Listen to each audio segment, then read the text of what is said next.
Every day in America, 3,000 people get fired, most over Zoom, and half of them find out with a single cold sentence. We've decided to go in a different direction. The average severance? Nothing, just a dead login screen and a deactivated Slack account. 1 minute you're employee of the month, the next, your office badge doesn't beep, your emails bounce back, and your coworkers act like you died. Corporate life is a game of quiet quitting, loud layoffs, fake smiles, and unpaid overtime. But what happens when one guy doesn't go quietly, when instead of crying into his keyboard, he grabs a mic? This is the story of Marcus James.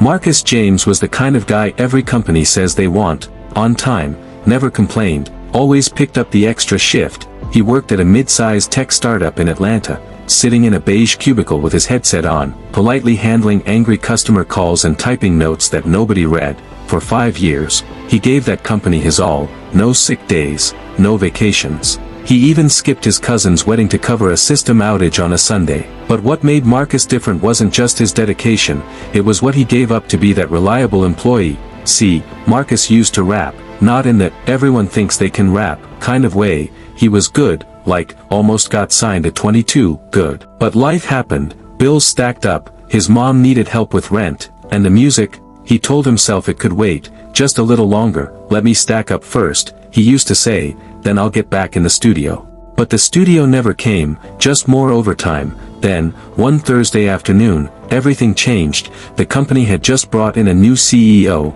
some fast-talking Harvard guy with buzzwords like synergy and streamlining operations. Nobody liked him, he smiled too much and fired people without blinking, so when Marcus got a calendar invite titled, "Quick One-on-One Chat, 15 minutes, his stomach sank. He clicked the Zoom link, the screen loaded, and there they were, HR, the new CEO, and his manager, Gary. Gary looked like a raccoon in human form, always nervous, always shifting. He cleared his throat and said, "Marcus, listen, this isn't easy, but the company is moving in a different direction." Then the CEO cut in, "We appreciate your time here, but effective immediately, your role is being dissolved. Unfortunately, we won't be offering severance." Marcus blinked, just like that, no warning, no thanks, no severance, fired over Zoom call. He tried to respond, but the words just wouldn't come, his throat tightened. He clicked, "Leave meeting," and sat in silence, staring at his frozen webcam reflection, but then, his screen flickered, the call hadn't ended, they forgot to mute his mic. Marcus sat completely still as he heard it. Gary's voice came through, chuckling, honestly, he was never gonna be more than a headset guy anyway. The new CEO laughed back, "Yup, these support guys think they're irreplaceable." Marcus felt his jaw tighten, a heat rose in his chest that he hadn't felt in years, not anger, not even sadness but fuel. They had fired him like a nobody, tossed him out like trash, but something inside him, something he thought he buried 5 years ago, started waking up, and it was hungry. He stood up from his chair, cracked his knuckles, and said to nobody in particular, "Okay, bet." Marcus spent the rest of that day pacing around his apartment like a man trapped in a maze with no exit. His inbox still had the subject line, "Final pay stub, final, as in, done, game over." His checking account balance, $117.39, rent, due in 2 weeks, backup plan, non-existent. He had no idea what to do next, no resume on standby, no side hustle ready to go. All he had was a drawer full of old studio notebooks, a cracked iPhone, and an unopened bottle of cheap whiskey from his just-in-case shelf. This was just in case. He twisted the cap off, took a long swig, and winced. The whiskey tasted like burnt toast soaked in regret. With no appetite but a growling stomach, he boiled water for ramen, the broke man's feast. As the noodles softened, so did his pride. The edges of his anger started turning into something else, something louder, something messier. He sat on his couch with the plastic ramen cup in one hand and his phone in the other. His mind buzzed, half rage, half rhythm. He needed to let it out, but not by texting his ex or tweeting sad boy poetry. He opened his voice recorder, then, almost like instinct, he typed into YouTube, "Trap unemployment type beat." Yes, that's a real thing. He found one. The thumbnail was a sad cartoon guy in a hoodie sitting on a box labeled, "Past Due." The beat was rough, crusty, and unapologetically broke. Perfect. Marcus hit play, and let it rip.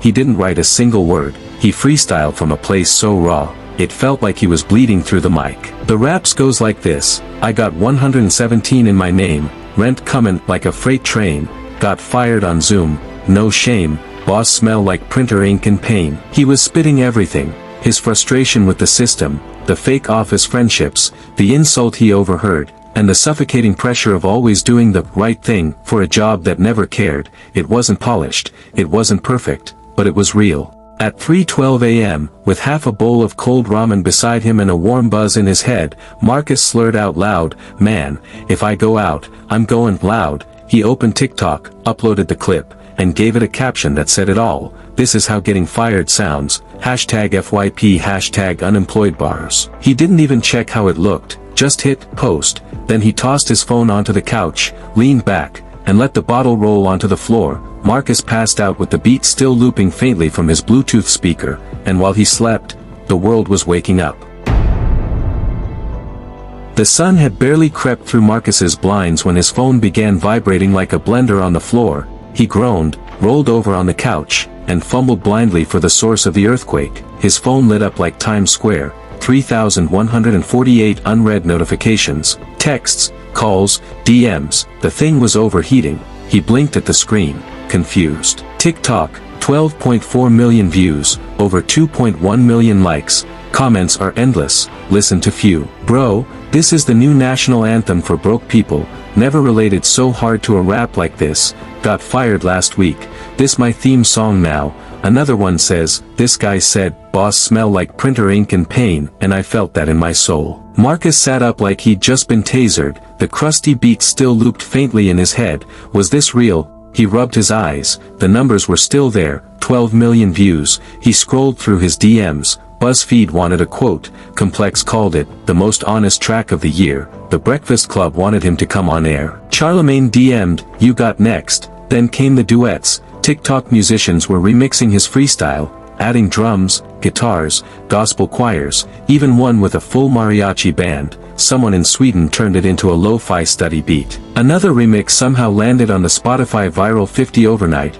Marcus stood frozen in his living room, wearing a mustard-stained hoodie and mismatched socks, watching his meltdown go mainstream. He laughed, not just at the views, but at the absurdity. Last night, he was dead broke, half drunk, and yelling into a cracked iPhone. This morning, he was a movement. He decided to keep the chaos going, pulled out his phone, threw on the same crusty beat, and freestyled a follow-up track called, Still Unemployed, but kinda famous now. It was pure satire, about eating Hot Pockets like steak, applying for jobs while getting interview offers from No Jumper, and using fame as rent money. It was messy, it was hilarious, and yes, it blew up again. 5 hours later, an indie label with a verified checkmark slid into his DMs. Yo, let's talk. We love your voice, your vibe, your story. Real is rare. By sundown, an NBA player reposted him on Instagram stories with fire emojis and the caption, Bars for us the broke, with laughing emojis. And just like that, what started as a drunken, salty rant over ramen had turned into a real rap career. No managers, no gimmicks, just heartbreak and a beat. The world didn't just hear Marcus, they felt him, and now they couldn't get enough. 2 months after the night Marcus drunkenly freestyled his fury into a cracked phone, he was sitting in a sleek LA office with floor-to-ceiling windows, sipping oat milk lattes with a label executive who looked like he stepped off the cover of GQ. On the table in front of him, a contract, advance, $1.5 million, tour dates, 30 cities, genre, authentic rage rap. Marcus signed it with a smile that stretched ear to ear. He didn't sell out, he cashed in. They didn't just want his voice, they wanted his story, his truth, that lightning-in-a-bottle energy that came from a real place. He wasn't just another viral artist with one hot track, he was the voice of every underpaid, overworked soul who ever got blindsided by a Zoom call. Now he was a headliner, rolling loud, 30,000 fans, phones up, lights blazing. Marcus stepped on stage, hoodie half-zipped, beat blaring behind him, the crowd already chanting the chorus of the song that made him famous. And then, he did it. He reached into a backpack, pulled out his old office headset, still tangled from the day they fired him, and held it in the air like it was the championship belt at WrestleMania. The crowd lost it. To the company that fired me, thank you. He shouted it with so much fire, you could feel the emotion ripple across the stage like a sonic boom. The song dropped. Corporate clapback anthem thundered through the speakers. The same freestyle that once bounced around in a dingy apartment was now shaking a stadium, and here's where it got even crazier. A few weeks later, Marcus's lawyer called him, breathless with disbelief. "Bro, you're not gonna believe this." Turns out, his old employer, the same company that tossed him out like last week's coffee filter, had run a flashy new recruitment ad on LinkedIn and Instagram, all smiles, all vibes, lots of buzzwords, and the background music, a remixed instrumental of Marcus's original viral freestyle. Yep, his beat, same tempo, same melody, just no vocals. Someone in marketing must have found it online, slapped it on their campaign, and assumed nobody would notice. Well, Marcus noticed. He filed a copyright infringement lawsuit with the receipts to prove it, the TikTok, the original file, the viral video timestamps, and the fact that his now signed label owned the rights. He won, undisclosed settlement, but rumor had it was about 6 figures. Let that sink in. The company that fired him without severance ended up paying him anyway, through a courtroom and a song they didn't even know was his. Marcus posted a video after the lawsuit, sipping coffee in front of a green screen showing the ad. "Guess I finally got my severance pay." Mic drop. He wasn't just in the industry now, he was the industry's best plot twist.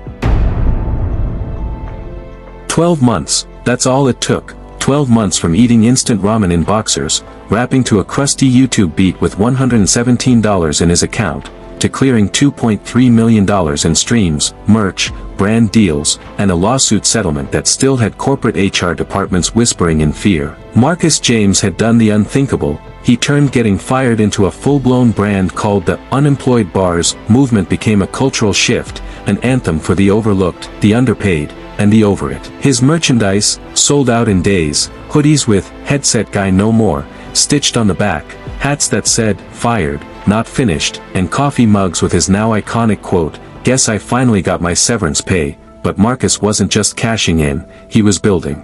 He launched his own indie label, Clock Out Records. Tagline, "For rappers with day jobs." It was a haven for mailroom poets, retail lyricists, baristas with bars. He found talent in places no one else bothered to look: call centers, Uber driver lounges, warehouse break rooms. And he gave them what he never had: a platform, a mic, and a shot. His story exploded far beyond music. College professors used his arc in lectures on resilience, TEDx invited him to speak, even Fortune 500 companies, ironically, began inviting him to talk about workplace culture. The same system that tried to bury him now wanted to learn from him. Wild, but Marcus stayed grounded. He never moved to a penthouse or bought diamond chains the size of small countries. Instead, he rented a matte black Lamborghini for a weekend, not for status, for closure. The Lambo hums as it cruises down a familiar road. Marcus is behind the wheel, sunglasses on, music low, hanging from the rearview mirror like a rearview ghost. That old office headset, still tangled, still symbolic.